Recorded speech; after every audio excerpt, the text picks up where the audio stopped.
జోహార్ వెంకటేశన్న. ఈ మురికితో ఈ గుంతలతో ఈ దోమలతో ఈ కుక్కలతో డంపింగ్ యార్డ్ యొక్క పీడన నుంచి విముక్తి కావాలని బాధిత డంపింగ్ యార్డ్ బాధిత బస్తీవాసులు మన దమ్మాయిగూడలో జవహర్నగర్ డంపింగ్ యార్డ్ బాధిత ఏకీకరణ పాదయాత్ర కోసం సన్నాహక సమావేశాన్ని నిర్వహించడం జరిగింది. ఈ యొక్క సమావేశము మన దమ్మాయిగూడలో నిర్వహించారు. ఈ యొక్క సమావేశానికి డంపింగ్ యార్డ్ బాధిత బస్తీలు, తర్వాత దమ్మాయిగూడ, ఇక్కడ హర్దాస్పల్లి, బండ్లగూడ తదితర బాధిత బస్తీవాసులు ఇలా పెద్ద ఎత్తున హాజరై సమావేశంలో తమ నిర్ణయాలను ఇలా ప్రకటించారు. ఒకవైపు ఎన్జిటి కోర్టులో డంపింగ్ యార్డ్ వ్యతిరేక జేఏసీ ఆధ్వర్యంలో ఇలా కోర్టులో దీనిపై ఇలా విచారణ సాగుతున్నది. స్పష్టంగా డంపింగ్ యార్డ్ వ్యతిరేక జేఏసీ ఆధ్వర్యంలో ఏదైతే న్యాయ పోరాటం చేస్తున్నారో చెన్నై ఎన్జిటి కోర్టులో, నేషనల్ గ్రీన్ ట్రిబ్యునల్ కోర్టులో ఇవాళ కేసు విచారణలో ఉన్నది. స్పష్టంగా ఎన్జిటి కోర్టు ఇలా స్పష్టంగా ఒక ఆదేశాలు కూడా జిహెచ్ఎంసీకి, ప్రభుత్వాలకి, రామ్కీకి ఇవ్వడం జరిగింది.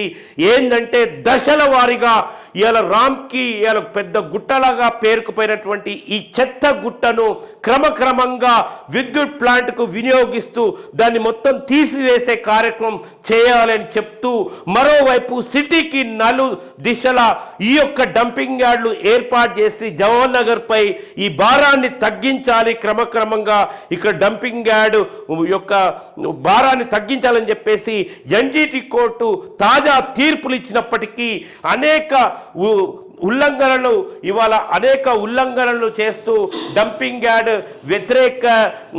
వ్యతిరేక ప్రజల పోరాటాన్ని ఏమాత్రం ఖరారు చేయకుండా, మరోవైపు ఎన్జిటి కోర్టు యొక్క నిర్ణయాలను ఏమాత్రం పట్టించుకోకుండా అత్యంత అహంకారపూరితంగా రామ్కి వ్యవహరిస్తూ ఈ మధ్య మొత్తం చెరువులలోకి తన విష జలాన్ని ఇలా రామ్కి యొక్క లిక్విడ్ విష జలాన్ని శుద్ధి వాటర్ ట్రీట్మెంట్ ప్లాంట్లో శుద్ధి చేయకుండా వదలడం ద్వారా, జనాలపై వదలడం ద్వారా చెరువులన్నీ కలుషితమై చేపలు కూడా ఇలా మరణించేటువంటి పరిస్థితి. అట్లాగే ఒక మాజీ ఉప సర్పంచ్, తిమ్మాయిపల్లి ఉప సర్పంచ్ కూడా ఒక ఘోరమైనటువంటి యాక్సిడెంట్లో మరణించడం జరిగింది రామ్కి యొక్క నిర్వాహకం వల్ల.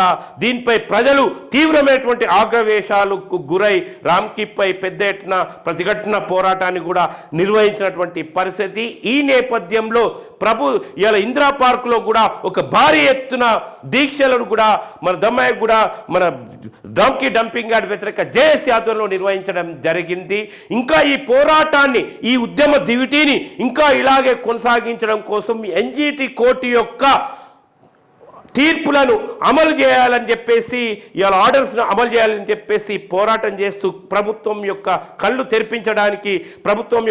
తెరిపించడానికి ఇవాళ జవహర్ నగర్ డంపింగ్ యార్డ్ భారత ఏకీకరణ పాదయాత్ర పేరుతో మళ్ళీ ఒక ఉద్యమాన్ని కొనసాగిస్తున్నటువంటి పరిస్థితి. ఈ ఉద్యమాన్ని రకరకాల రూపాల్లోకి తీసుకొని వెళ్ళి డంపింగ్ యార్డ్ పీడన నుంచి విముక్తి చేయాలని చెప్పేసి ఇవాళ కంకణ బద్దులై ఇవాళ ఒక పోరాట కార్యాచరణను తీసుకున్నారు. అంతకుముందు ఇవాళ డంపింగ్ యార్డ్ వ్యతిరేక జేఏసీ అనేది 2017 సంవత్సరంలో ఇవాళ వాళ్ళు మొదలుపెట్టారు ఆ పోరాటాన్ని. ఆ పోరాటంలో ఇలా పాల్గొన్నటువంటి వెంకటేష్ అన్న అనే వ్యక్తికి నివాళులు అర్పిస్తూ మౌనం పాటించి 2 నిమిషాలు మౌనం పాటించి ఈ సమావేశాన్ని మొదలుపెట్టారు. ఇలా ఈ సమావేశం ముఖ్య ఉద్దేశం ఏంటంటే డంపింగ్ యార్డ్ ఎఫెక్టెడ్ బస్తీలు ఏవైతే ఉంటాయో ఆ బస్తీలన్నిటి నుంచి కూడా అందరినీ ఐక్యం చేస్తూ ఈ పోరాటాన్ని రకరకాల రూపాల్లోకి ముందుకు తీసుకొని వెళ్ళి ఇవాళ రామ్కి యొక్క పీడన నుంచి ఈ ప్రాంతాన్ని విముక్తి చేయాలని, అట్లాగే ఎన్జిటి కోడ్ ఆర్డర్ని ఇలా అమలు చేయాలనే ఒక లక్ష్యంతో ఈ సమావేశము కొనసాగింది. ఇవాళ ఈ సమావేశం దశల వారీగా ఒక పోరాట రూపాలను ఎంచుకొని ఈ ఒక ఉద్యమాన్ని ఇంకా విస్తరింపజేయాలి, డంపింగ్ యార్డ్ వ్యతిరేక ఉద్యమాన్ని ఇంకా విస్తరింపజేయాలనే లక్ష్యంతో ఈ సమావేశం నిర్వహించడం జరిగింది. ఈ సమావేశానికి బండ్లగూడ, ఆర్జీ కాలనీ, తర్వాత హర్దాస్పల్లి, ఇవాళ కార్మిక నగర్, అటు దమ్మాయిగూడ, ఈ తదితర ఎఫెక్టెడ్ ప్రాంతాల నుంచి డంపింగ్ యార్డ్ ఎఫెక్టెడ్ బస్తీలు వెళ్తున్న బస్తీల నుంచి కూడా అధిక సంఖ్యలో డంపింగ్ యార్డ్ వ్యతిరేక జేఏసీ నాయకులతో పాటు మిగతా బాధిత బస్తీ వాసులందరూ కూడా ఈ సమావేశంలో పాల్గొన్నారు. ఖచ్చితంగా పార్టీ పక్కన పెట్టి మనం మనుషులు కాబట్టి ఎక్కువ బతకాలని ఆలోచన ఉంటుంది కాబట్టి ఖచ్చితంగా మనం అది పాటించాలంటే ప్రతి ఒక్కరు కనిపింపజేయాలి. ఈ రోజు డబ్బులు డబ్బులు ఏమైనా సంపాదన వాళ్ళు పడుతుంది కాబట్టి వాసన రోగాల్సి రోగం వచ్చి దావా కానకపోతే భార్య రక్తం తాగే నాయకులకెప్పుడు సోయి దోమ హైదరాబాదులో ఆనుకొని ఉంటుంది జవహర్ నగర్ మాది. ఆ డంపింగ్ యార్డు దోమ గరిస్తే కూర్చున్నట్టుంటుంది సూది. అంటే మనది మనమే చూసుకోవాలి. డంపింగ్ యార్డు డంపింగ్ యార్డు అనుకుంటారు కానీ కోట్ల రూపాయలు ఎన్నికేసుకుంటారు ఒకటికే ఉన్నారు. ఇలా ఆ రోగాలు వచ్చి భూగర్భ జలాలు ఖరాబ్ అయిపోయాయి. మిషన్ భగీరథ నీళ్ళు లేకపోతే చచ్చిపోదాం. ఇది వరకు నన్ను అడిగితే మిషన్ భగీరథ నీళ్ళు నేను పథకం పనిచేస్తుంది కాబట్టి మనం మీరందరూ తెలుగులో చదువుకున్న మేధావులు ఉన్నారు కాబట్టి దీన్ని ఇట్లా ముట్టుకొని